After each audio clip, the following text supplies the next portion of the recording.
Hi, this is Dan Henk, and welcome to another edition of the Skull Sessions. And today I have a repeat guest. It's Ryan C. Thomas, who's actually one of my favorite writers. He appeared in a couple of my anthologies. I was like, I really like these stories. Hey Ryan, what's going on? Uh, Not much, man. What's going on with you? And thanks for the kind words about the stories. Well, I always have way too much going on. Like my girl always says that I do too much. But I'll rest when I'm dead. Yeah, I have a little bit of that philosophy. Well, some of that is because I'm not allowed to rest right now because my kids get up at 6 a.m. How many But yeah, I kids do you try to have? get it. I got two. Okay, You how know, old are they? they're both young, 7 and 11. So That's not super one's young. about That's not like changing diapers young. right. It's not chasing diapers, but it's they're getting independent and they run around, and you still gotta be there to stop them from running into the street. And of course now they bicker with each other and they fight over toys, and so we're in a new phase of I'm in a new referee phase. Do they get in like tumbling like fights, like wrestling fights? Not really. They're pretty good about not hitting each other. Not like my brother and I growing up when we would get into fist fights. Yeah, Um, me and my brother would do that all the time. yeah. Yeah, they just kind of yell at each other and hey, that's my toy, that kind of a thing. Okay. All right, so let's go to your author mode and let's talk about what you have out.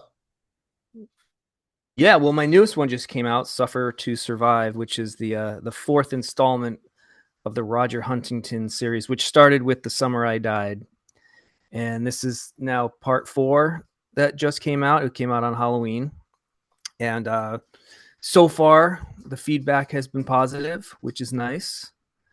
And it's just a further continuation of Roger's character from the first book, The Summer I Died, where his life changes from running into a getting captured by a serial killer and and uh, and surviving that situation and how it has affected his life three more books down the line, so to speak. Okay. So that's a series? Is that your primary focus right now? This is yeah. I don't know if it's my primary focus, but it's my most famous series for sure. And it's probably the one I enjoy writing the most. The character of Roger is just I really like getting into his head and seeing where he goes as sort of a trauma victim who refuses to be traumatized again, and how he applies that to the world around him and to the new killers that he runs into. Um, No so yeah, I'd say spoiler alerts. yeah. It's sort of my primary focus at the moment. I'm working on I should say I'm reworking some old stuff from about 20 years ago that came out and didn't really do a whole lot of numbers because there wasn't a lot of marketing involved, and um, the publishers that I was working with folded really fast, and so some of these books were only out for a year, and then the publisher went belly up, and the book never saw the light of day again. So I'm going back and reworking a lot of older stuff, Oh, and so I'm going you, to you got re-release. you got the race back and you like kind of sharpened it up and now you're putting it out again? Right. Yeah. There's a couple books I've been sitting on. I wrote a book a long time ago. It was the second book I ever wrote called Ratings Game. I wrote it in like 2007, maybe. So Okay. almost 20 years ago. And yeah, that was put out by a small press and they stopped. They folded real fast. It's been out as like an ebook, but I don't ever market it. I don't ever really talk about it because I was never happy with it. And now that I've got the time and I've had the rights for so long, I'm going to go back and fix what I didn't like about it the first time around. But that was an interesting. That was my sort of like satire phase of life where I was trying to be a little funny and a little gory and a little uh,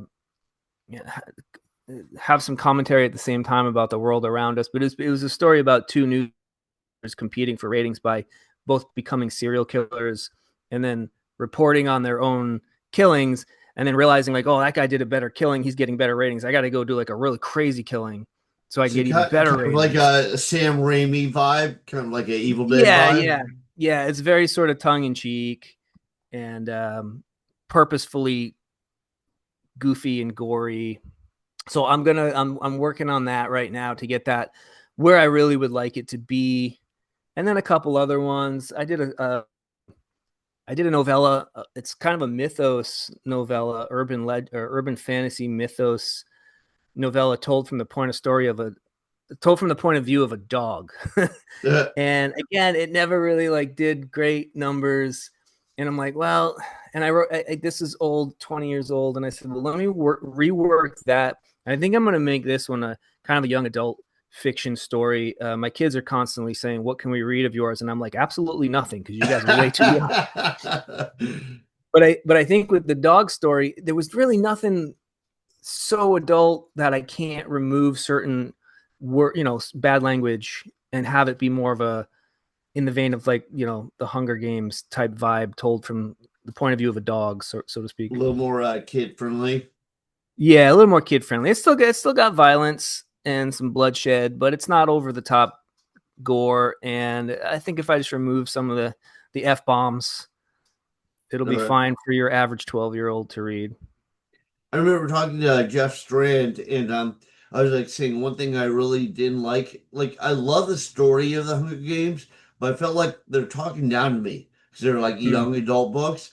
He's like, well, you know what I do is when I write something for a younger audience, I tried to have the characters speak, in the kind of dialect and the style of those younger characters, but I don't dumb down the thing, so it doesn't feel like I'm talking down to you. Just feels like they have the repertoire of like those characters that are that age.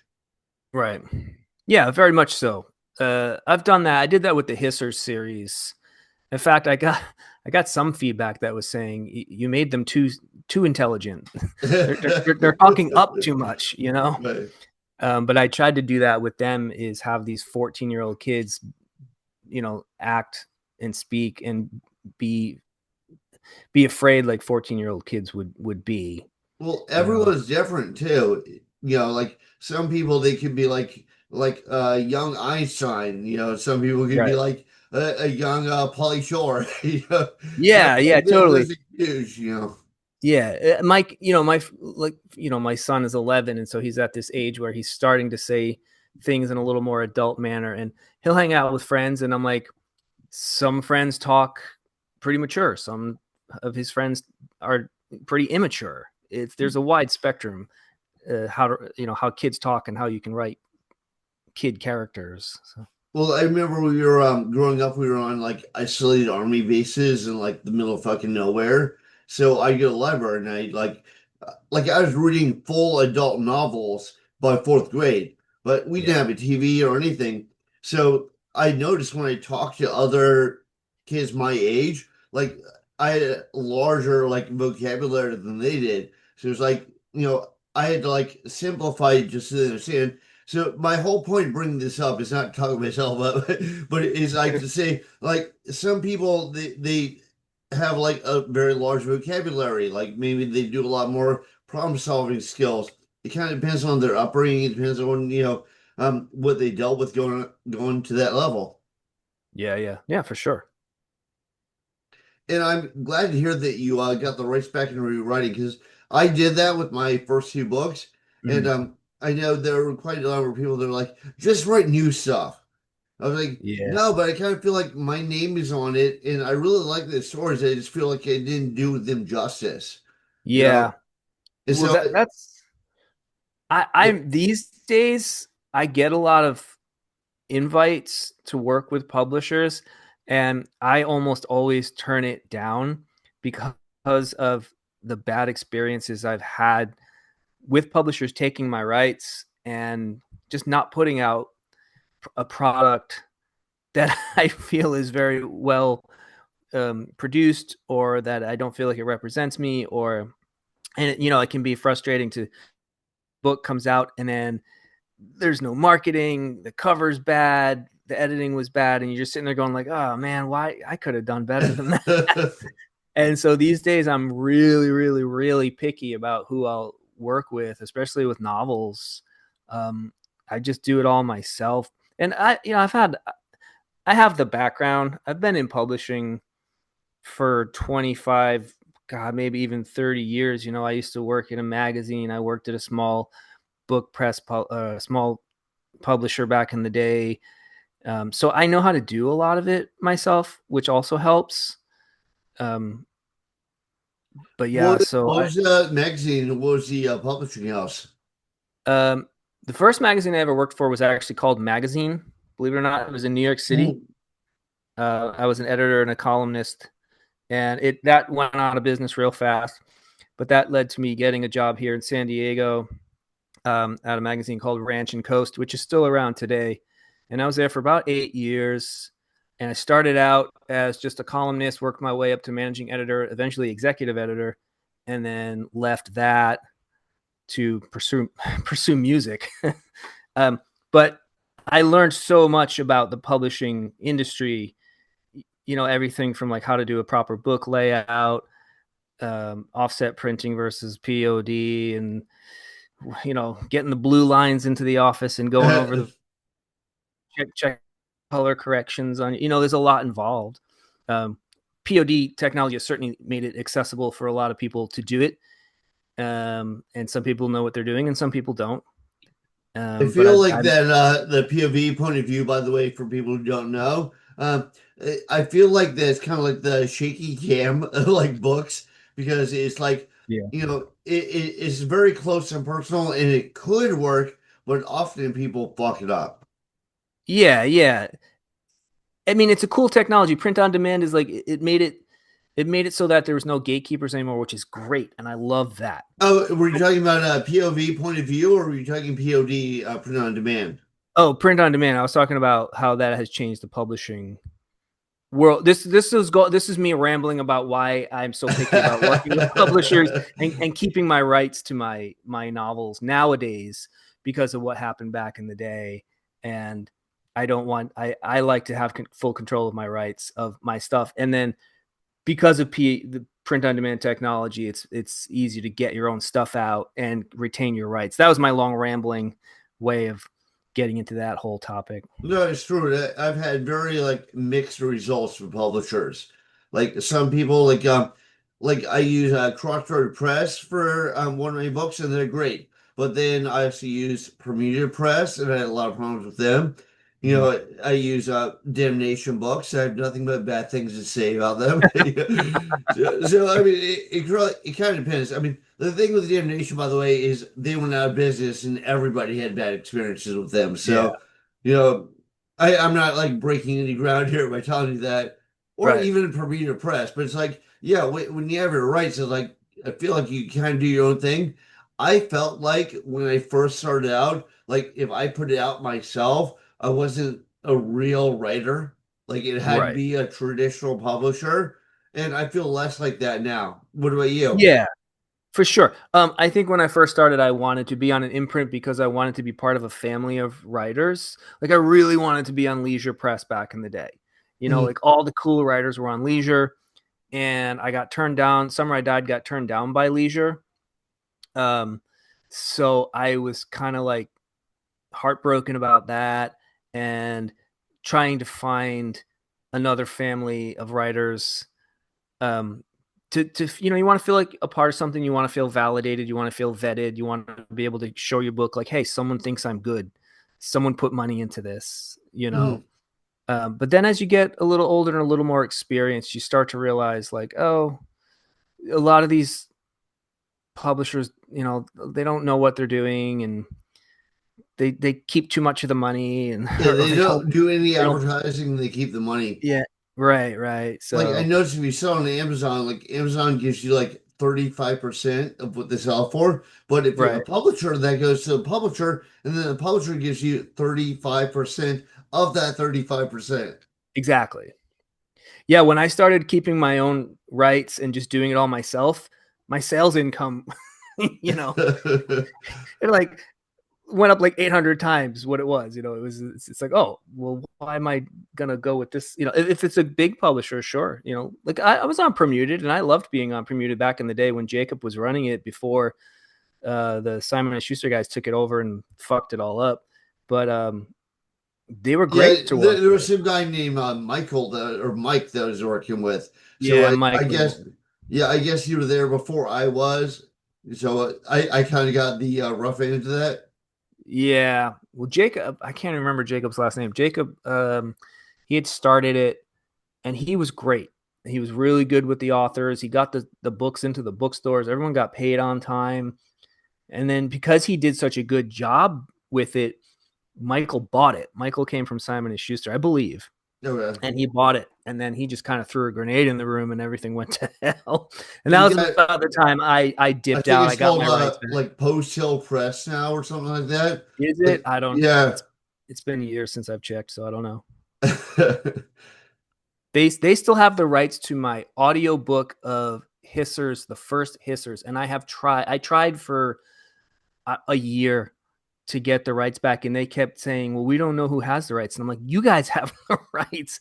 And I'm like talking to Audible, and they're like, we can't give it back to you because Permuted Press has the rights to it. And I'm like, they're saying they don't have the rights. So to this day, I don't have the rights to my audiobook, and probably will. I don't know what to do. I'll probably never get it back, you know. You know, the first two books that I put out, well, one first I put it out on Anarchy Books and Damnation. They were both horrible.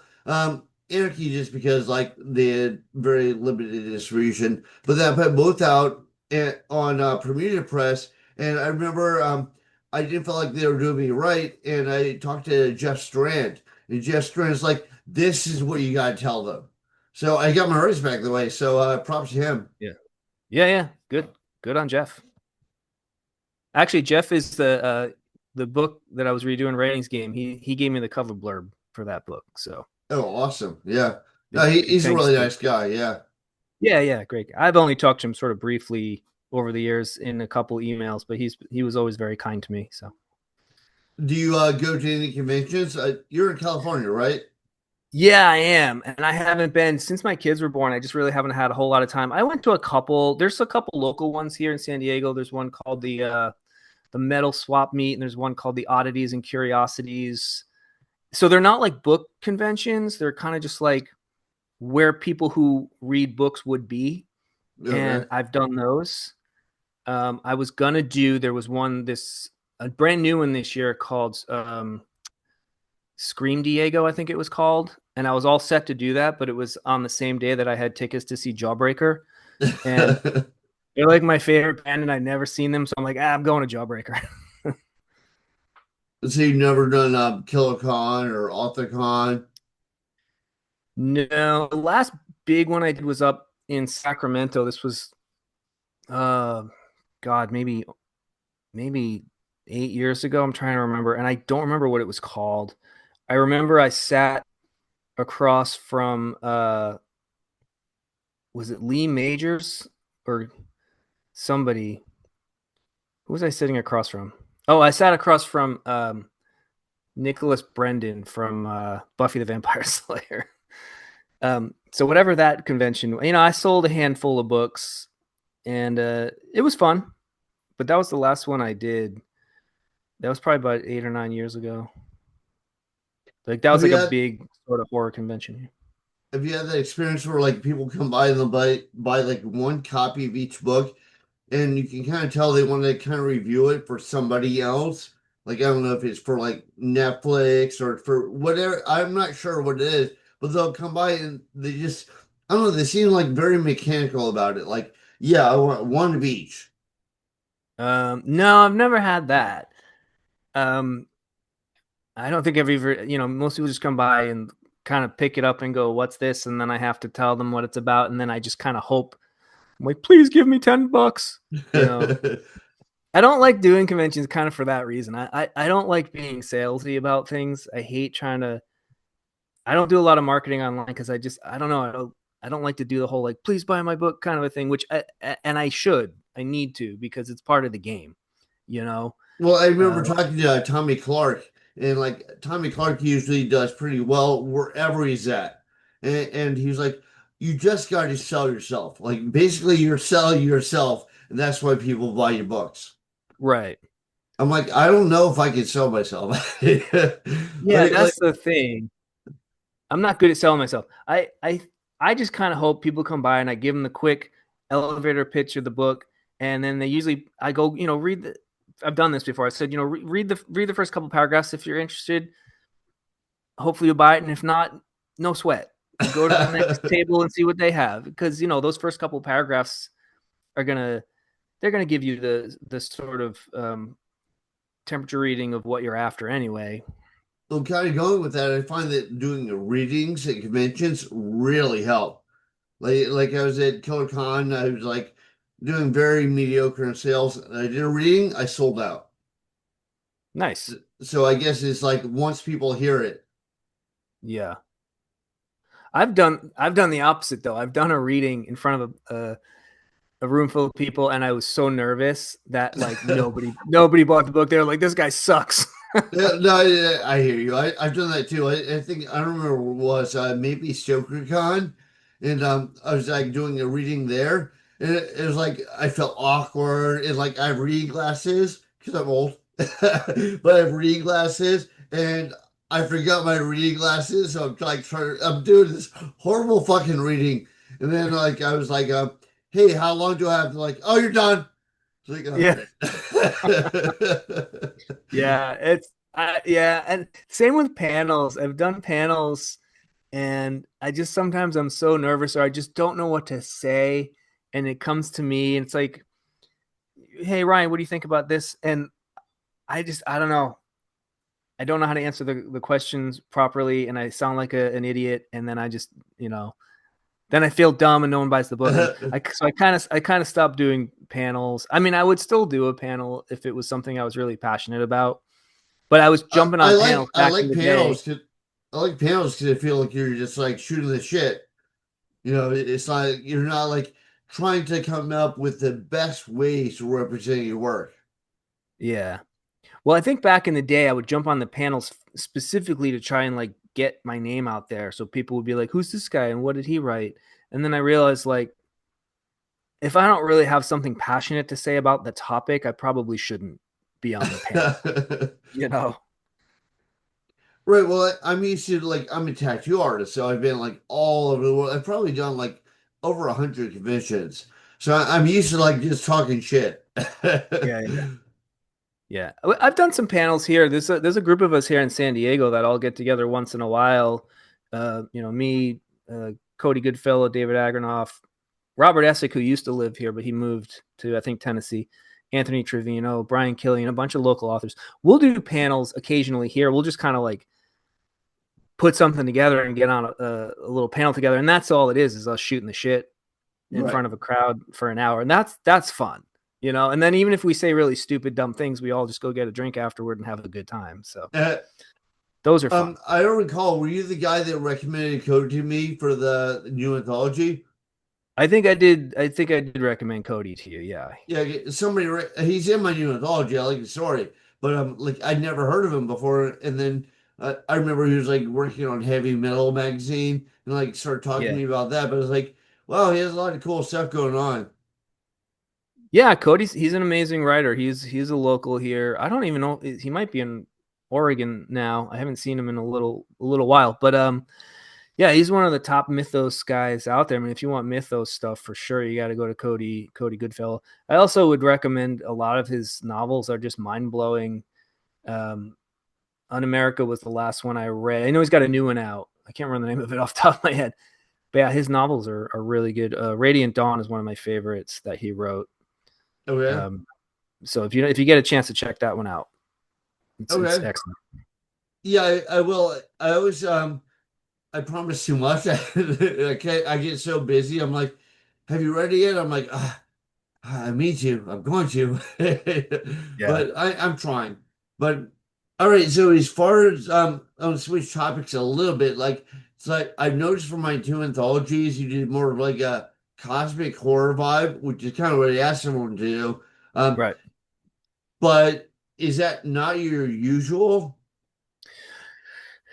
Um, it's not my usual, but I've done it before and I really enjoy it. I'm a huge fan of cosmic horror. I just don't think that I'm very good at it a lot of the time. So unless it's a story that I feel really confident about, I tend to let, you know, people more like Cody do that kind of stuff. But I really love it. I mean, I just went and saw, me and my buddy Brian Killian, who's a local author here. We just went and saw Event Horizon in the theater a couple weeks ago when it was, Oh, that's doing. a great movie. Yeah. Yeah, and I was like, yeah, it still holds up. The sound design was a little much at times. Quite Whatever loud, but that like techno song at the end is like, where did that come from? But yeah, the techno song, right? But the movie itself, I still really enjoyed it. Like, I just love good cosmic horror. You well, know, Sam Neill is awesome too. Like he seems to pull off every movie he's in. yeah, yeah, great actor. Did you So see yeah, I was so stoked when you were doing that anthology because I was like, oh, good, I can dip my toe back into those bloody waters and see if I can get it right this time. And hopefully the story was along the lines of what you wanted. So Yeah, no, it was cool. And I enjoyed illustrating it too with like the melting astronaut face. yes, I love that picture. I gotta get it framed. It's on my bookshelf right now, but I'm gonna frame it and hang it up. Oh, nice, nice.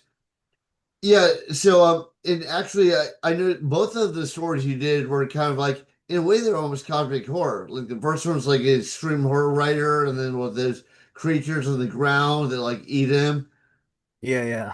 I forgot even about that. jerk off.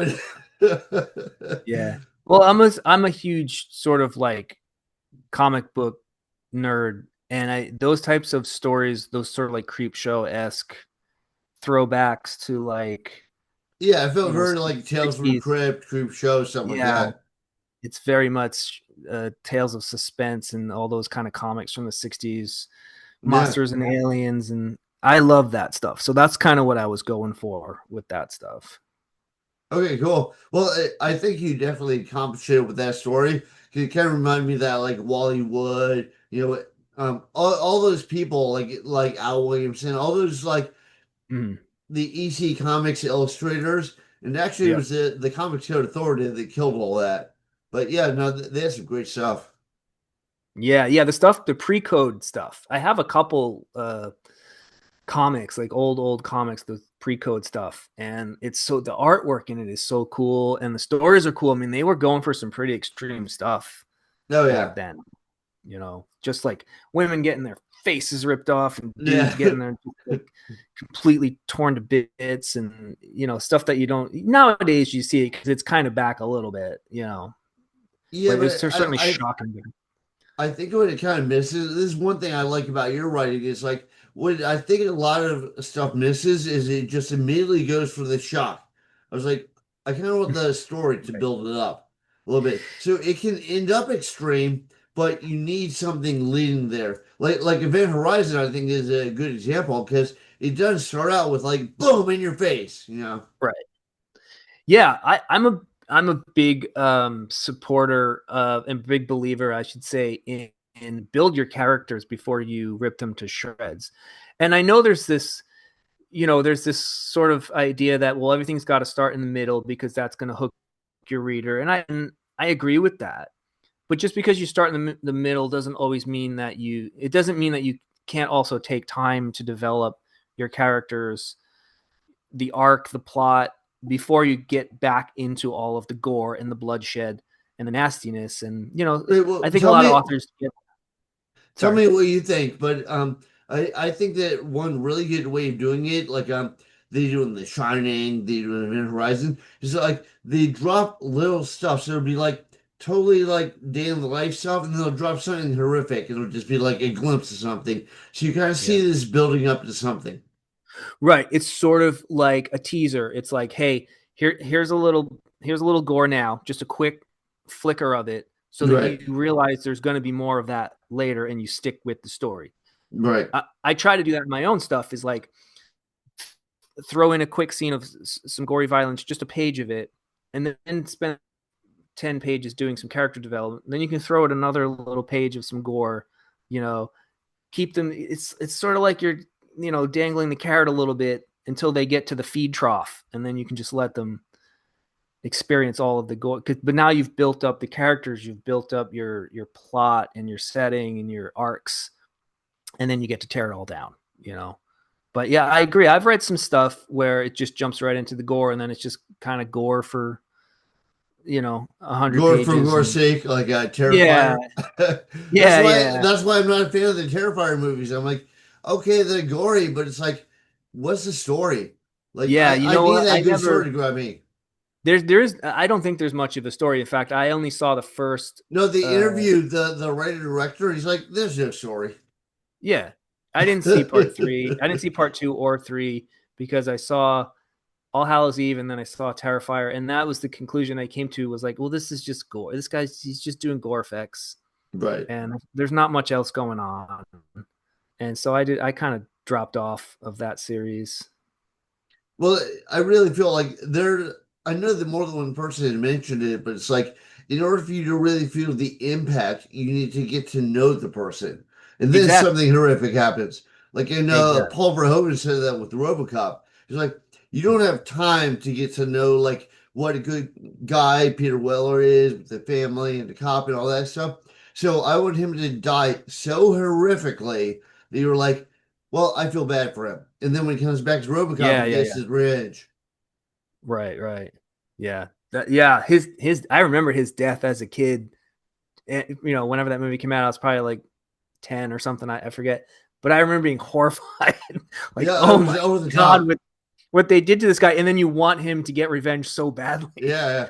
Well, actually, the movie was rated X, and they had to keep cutting stuff to finally get the R rating. I believe it, man. Verhoeven's stuff is pretty brutal. My son, when he was like maybe 6, was going through like an insect phase. And I was like, oh, let me show you Starship Troopers because it's That's like a alien great insects. movie. I love It's that cool. movie. And it's a great movie, but we got about halfway through it and I forgot just how gory it is. Like it's really brutal at times. And so I turned it off and I was like, we'll revisit this in a few years. But yeah, it's really I love disgusting. how it's like such a commentary, such a political commentary, but like a lot of people don't even notice that. They're like, "Oh, well, I just saw this," and I don't know people think it is why there was comedy here, why people think this is fun. It's like you Yeah. don't realize. It's like I thought it was a clever satire. Yeah, yeah. It's a great movie. I love it. I read the book after I saw the movie when it came out, and I think I I think I preferred the movie. Yeah, The book same is here. good. I did the exact same thing. I Yeah. felt like the book, like, first of all, I felt like they left a lot out. And like kind of the whole thing of the movie was like it was kind of a accidental reason we get a war. And then, Yeah. we're massacring these aliens, but we don't realize actually the mother alien is actually very intelligent and is like feeling pain. It's like, Right. we're just like so gung ho about like, yeah, fucking kill the aliens. Yep. But that was not in the book at all. And the book is what they call military sci-fi. So like Right. very specific. Like, all right, Yeah. so this group that makes this move and whatever. So I don't know. I enjoyed the movie more. Yeah. Did you ever sort of a tangent, but did you ever read Armor by John No, Stakely? no. Is it I thought good? that was I thought that was a better version of Starship Troopers. It's a little bit like Starship Troopers about this guy who keeps going out to fight the bugs on different planets. Oh yeah. And he kind of I don't want to give it away, but like he can't really he never dies, you Oh know. yeah. And so keeps coming home with more and more PTSD from every battle, and they're like, well, you're not dead, so you're going back out, and they keep sending him back out and back out and back out to fight these giant bug aliens. It's a great novel. It's called Armor by John Stakely. He's also the guy who wrote the vampires that they made that John Carpenter made the movie out of. Oh okay. Yeah, so What check his that. movie Vampires? I think is called. Yeah, it's called Vampires, which is also based on a book by I mean, John Stakely. he's done some classics, but I did not think that was one of his best movies. But that No, no reflection on the book because I mean, there have been some like great novels that are made into movies, and you're like, dude, the movie was horrible. yeah, I haven't seen that movie in 25 years, so I should revisit it just to see how bad. I remember not really liking it when I first saw it, and that's probably why I've never seen it again. But There were a couple of sci-fi books that kind of like what you're talking about, like What was the name of that one that you just recommended? Armor? Yeah, Armor. So, like, I don't know if you read Old Man's War, and there's No. another one called The Forever War. Oh, I read the Forever Wall. The Joe Haldeman book. Yeah, and I I read that think one. it's Joe Scalzi did Old Man's War, which is a really clever idea. It's like basically they want old people because they have a lifetime of knowledge, and they Right. basically put them in a new body and send them out to fight. Yeah. Oh, that's cool. Yeah. Yeah, No, I never heard of it. it's a cool novel. It's a cool concept, but yeah, it just made me think of that because I feel like he kind of pulled it off. Yeah, yeah. Cool. I'll check that one out. Yeah. All right, so well, I don't want to keep you here all day, but so what do you have out, and what? How can people see it? You can go to ryancthomas.com. That's got all my books. Follow me on social media.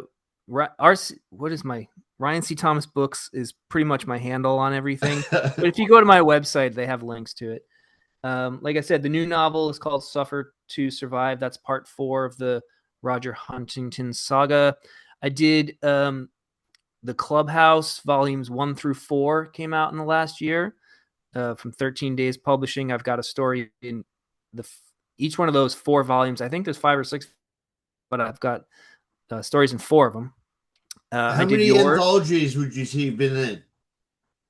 Because you were in Oh, two of I don't. mine. Yeah, 2 of yours. I was just going to bring those up. So make sure you put up Joke is on Plugs. Mankind and the Never Dead.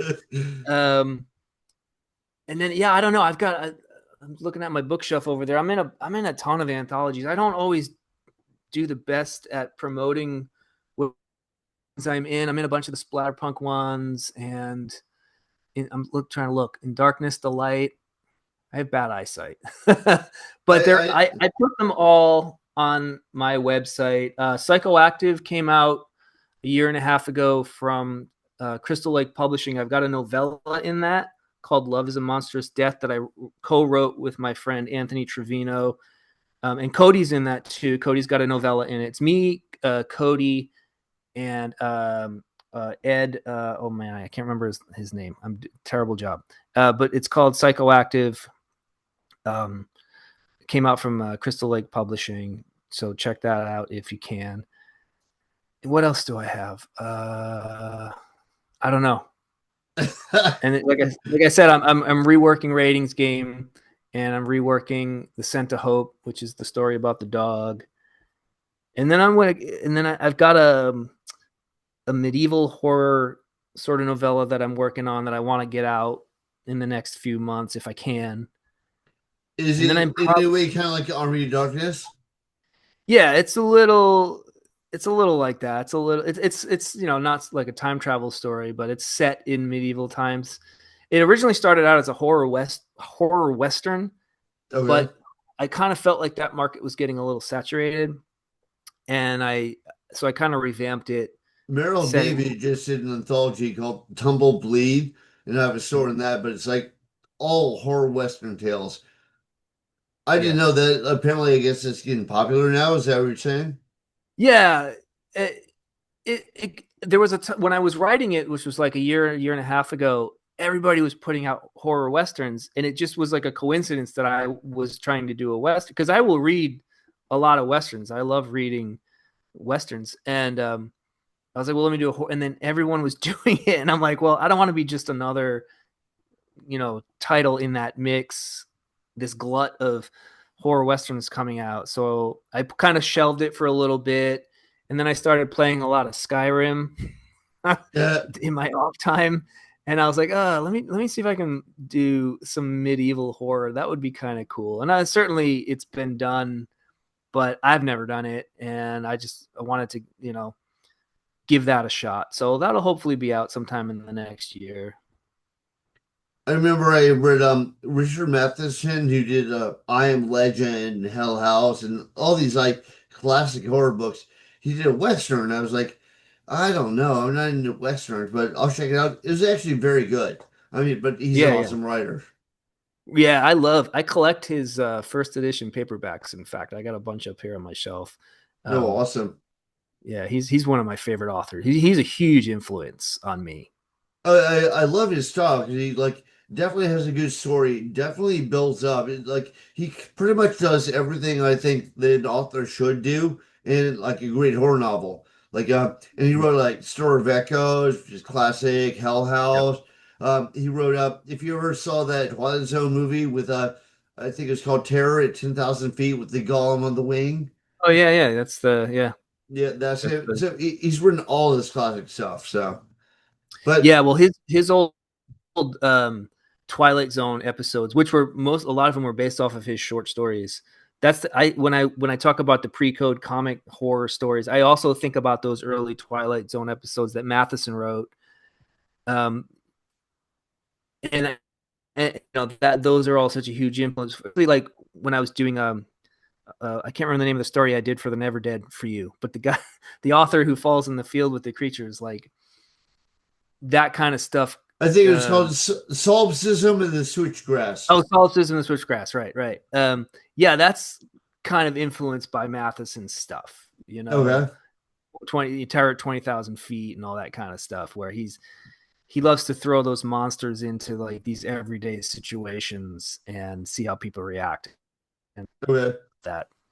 So Yeah, I like how that story just gets more horrific and more horrific. And then yeah, like spoiler alert, there's no happy ending. yep. A lot of his stuff doesn't have happy endings, which is kind of cool for him writing in the 1950s and 60s and stuff. Yeah, that's true. And like one thing that really bugged me with the Will Smith interpretation of I Am Legend is it says I am Legend because he invents a cure. But Right, in the original story, it's like that guy is the last like kind of non-vampire guy alive, and he's like mass murdering everyone, so they execute him. So I am Legend is in I am the last human. right, right. A totally different tone. Yeah, I've never seen the Will Smith movie, believe it or not. I still have the Vincent Price one on DVD though, Last Man on Earth. Yeah, yeah, So and I liked the Mega Man actually. I thought Mega Man was actually very close. That was the Charlton Heston one, right, yeah, yeah, yeah. but in the Will Smith one, they kill a dog. So Right, like if it's John Wick and you kill a dog but you get revenge, okay. But if you just right. kill a dog, it's like I'm not interested. Yeah, yeah, yeah. I But get you. all right, man. So thank you very much for doing this. Do you have anything else you want to shout there to the social sphere? No, not really. Just I hope people will pick up the new copy of Suffer to Survive, and also The Joke Is on Mankind. There's a lot of good stuff in there, man. I gotta say, you got some great authors. I'm super proud to be involved. You know, in that table of contents is great. Yeah, no, Um, I feel lucky that so many people were like, sure, I can do it. Like Jeff Strand just out of nowhere is like, hey man, all right. And then I thought he put in a real banger, but yeah, a lot of people wouldn't get stuff. yeah, But very cool. all right, well, thanks, man. Go enjoy your Thanksgiving dinner. Yeah, And you as well.